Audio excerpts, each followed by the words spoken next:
Hi students. चलिए आज हम प्रोनाउन का चौथा वाला काइंड्स यानी पजेसिव प्रोनाउन अधिकारवाचक सर्वनाम करते हैं। ठीक है। The pronoun which is used to show possession is called possessive pronoun. Mine, ours, yours, hers, his, its, theirs. ठीक है। वह सर्वनाम जिसका प्रयोग हम अधिकार को दिखाने के लिए या प्रकट करने के लिए या बोध कराने के लिए करते हैं उसे हम पजेसिव प्रोनाउन यानी अधिकारवाचक सर्वनाम कहते हैं। जैसे वो कौन से वर्ड होते हैं जो पजेसिव प्रोनाउन का डिनोशन करते हैं, बोध कराते हैं।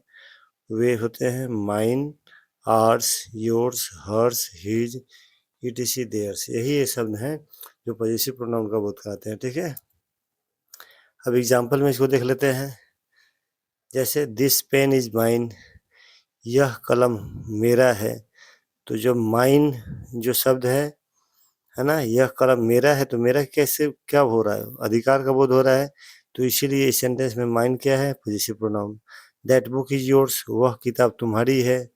तो तुम्हारी का बोध हो रहा है, यानी तुम्हारी क्या है, इसमें अधिकार का बोध हो रहा है। तो यह योर्स क्या है, इस सेंटेंस में पॉजिटिव प्रोनाउन है। ठीक। इसी तरह से देखिए दीज चेयर्स आर आर्स। ठीक है। दीज चेयर्स आर आर्स, तो इसमें जो आर्स लिखा हुआ है क्या है, ये जो कुर्सियां हैं वो हमारी हैं। तो इसमें हमारी का बोध हो रहा है, यानी कि अधिकार का बोध हो रहा है। तो इसलिए इस सेंटेंस में आर्स जो होगा वो पॉजिटिव प्रोनाउन होगा। अब इस एग्जांपल में देख लेते हैं। दोज चिल्ड्रेन वर देयर्स, यानी कि वे बच्चे उन लोगों के थे। ठीक है। तो इसमें देयर्स क्या है, अधिकार की बात करते हैं, इसीलिए ये अधिकारवाचक सर्वनाम है। इसी को हम पॉजिटिव प्रोनाउन कहते हैं। ठीक है। चलिए इसको हम इंग्लिश में कर लेते हैं।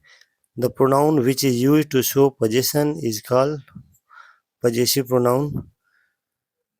Mine, ours, yours, hers, his, it is, theirs. Okay. In this sentence, mine show the possession, so it is called a possessive pronoun in the sentence. And in the sentence, yours show the possession in the sentence, so this word is called possessive pronoun. Okay. In this sentence, these chairs are ours. Ours word show the possession, so it is called possessive pronoun in the sentence. In the sentence, those children were theirs. Theirs show the possession, so it is called possessive pronoun in the sentence. Okay. So you can understand this. These are words mine, yours, ours, and theirs. So the possession. So these are called possessive pronoun. Okay. Now we define this kind number 5 demonstrative pronoun. Okay. We see this definition. The pronoun is used to demonstrate the person or thing, यानी कि वह सर्वनाम जिसका प्रयोग हम किसी भी person या थिंग को यानी व्यक्ति या वस्तु को संकेत करने के लिए करते हैं, है ना। तो ऐसे प्रोनाउन को हम डेमोन्स्ट्रेटिव प्रोनाउन कहते हैं। जैसे डेमोन्स्ट्रेटिव प्रोनाउन वाले कौन कौन से वर्ड होते हैं, ये हो गया this, that, this, those. Okay. जैसे एग्जाम्पल में हम देख लेते हैं। चलिए आगे हम एग्जाम्पल में करते हैं। तो अब इसमें इसका एग्जाम्पल देखते हैं, डेमोन्स्ट्रेटिव प्रोनाउन के एग्जाम्पल्स क्या है। तो this is a bag, this is a bag. इसमें देखिए दिस किसकी तरफ इशारा कर रहा है, बैग की तरफ, कि यह एक बैग है या एक थैला है ना। तो इस सेंटेंस में THIS जो दिस है वो क्या है, डेमोन्स्ट्रेटिव प्रोनाउन है। ठीक है। इसमें देखिए इस एग्जाम्पल में दैट इज फ्लावर, यह फूल है, वह फूल है। तो वह फूल की तरफ इशारा कर रहा है कि वह फूल है। तो इसमें दैट क्या है, संकेत कर रहा है, इसलिए यह संकेतवाचक सर्वनाम है यानी डेमोन्स्ट्रेटिव प्रोनाउन। ठीक है। इसमें देखिए दीज आर काउज, यानी कि ये गाय हैं, गाय की तरफ कई सारी गाय हैं उनकी तरफ इशारा करते हुए कह रहा है ये गाय है। तो इसमें दीज जो वर्ड है वो क्या है, डेमोस्ट्रेटिव प्रोनाउन है। ठीक है, इसमें देखिए दोज आर डॉग्स, वे कुत्ते हैं, कुत्ते की तरफ बहुत सारे कुत्ते हैं उसकी तरफ इशारा करते हुए कह रहा है कि वे कुत्ते हैं। तो इसमें जो दोज है वो डेमोस्ट्रेट कर रहा है, संकेत कर रहा है कुत्ते की तरफ, इसीलिए इसमें जो दोज वर्ड है वो क्या है, डेमोस्ट्रेटिव प्रोनाउन है। तो we can understand that what are the words are demonstrative pronouns. So in the sentence, this indicate towards the bag, so this word is called demonstrative pronoun. And in the sentence, that demonstrate the flower, so that is called a demonstrative pronoun.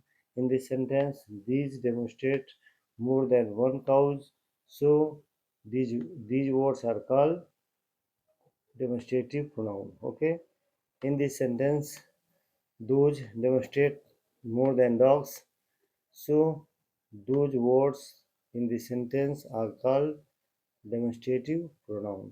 Okay, now we define the interrogative pronouns with examples. Okay, let's do. The pronoun is used to ask a question is called an interrogative pronoun. Example: who are you? Why is sad now? What is this? Where is he today? अब interrogative pronoun, प्रश्नसूचक सर्वनाम क्या होता है ये अभी हिंदी में समझ लीजिए।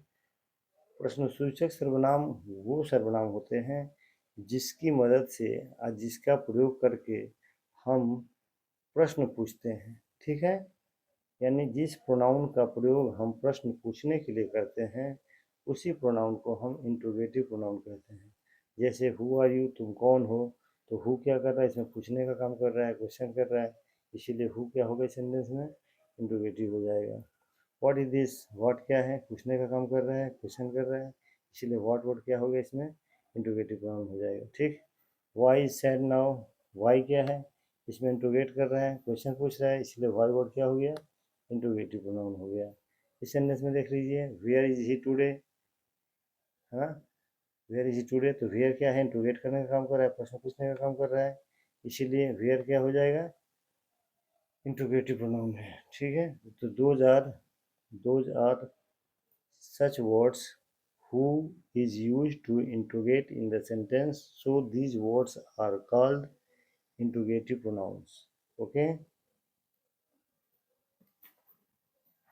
तो स्टूडेंट्स आपको ये मेरी वीडियो कैसी लगी, आज का प्रोनाउन वाला जो पजेसिव प्रोनाउन, डेमोस्ट्रेटिव प्रोनाउन और इंट्रोगेटिव प्रोनाउन मैंने डिफाइन किया है वो आपको समझ में आया कि नहीं, कैसा लगा आज का क्लास, आप कमेंट बॉक्स में ज़रूर बताइए। अगर अच्छा लगा होगा तो लाइक ज़रूर करिएगा और इसे अपने पढ़ने लिखने वाले ग्रुप में जितने सारे आपके दोस्त हैं, रिलेटिव्स हैं, कहीं भी हैं, उनको आप इसको शेयर कीजिए।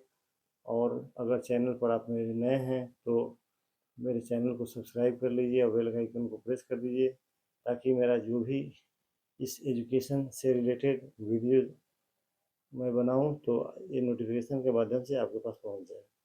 ओके, तो थैंक यू सो मच।